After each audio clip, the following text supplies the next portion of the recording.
Ai, E já dizia meus amigos, e já dizia não, já tá errado aí. Thalito, ser retida é mais gostoso. Ser certida? Bruta? Parabéns pra você. E já dizia Thalito, ser retida é mais gostoso. Não, espera aí. Comida toda hora, o que vier pra mim é pouco. Não. Quer ver, ó? Canta lá pra você ver.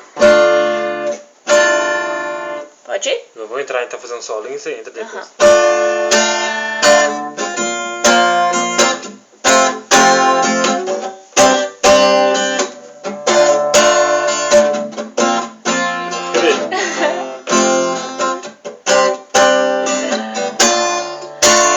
Nossa, parabéns pra você, eu fiz essa porra toda pra você entrar errado.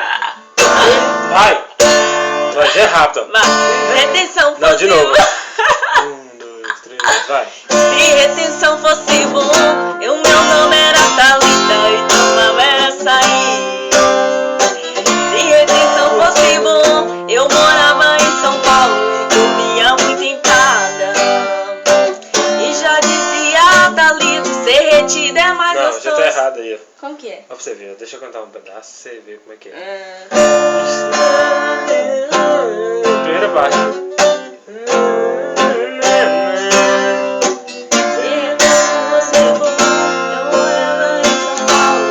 Agora você vê.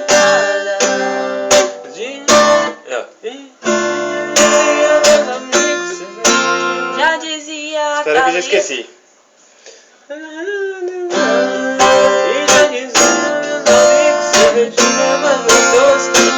Entendeu? Porque tem que entrar na hora. Ó. E já dizia meus amigos. Vamos tentar de novo. Vamos tentar de novo. E retenção fosse bom, eu chamava. Ah, você, tá? Eu me chamava Thalita, pronto. Não, o meu nome era melhor. Então tá, o meu nome. Se retenção fosse. Peraí, minha filha, sabe que eu tô fazendo introdução, não? Traduzir não.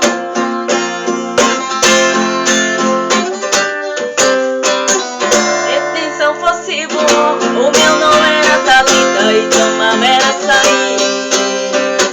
Se retenção fosse bom, eu morava em São Paulo e comia muito empada. E já dizia Thalita, ser retida é mais gostoso. Tem comida toda hora, o que vier pra mim é pouco. E já dizia Thalita, ser retida é mais gostoso. Tem comida toda hora, o que vier pra mim é pouco. Se retenção fosse bom, o meu nome era Thalita e tomava era sair.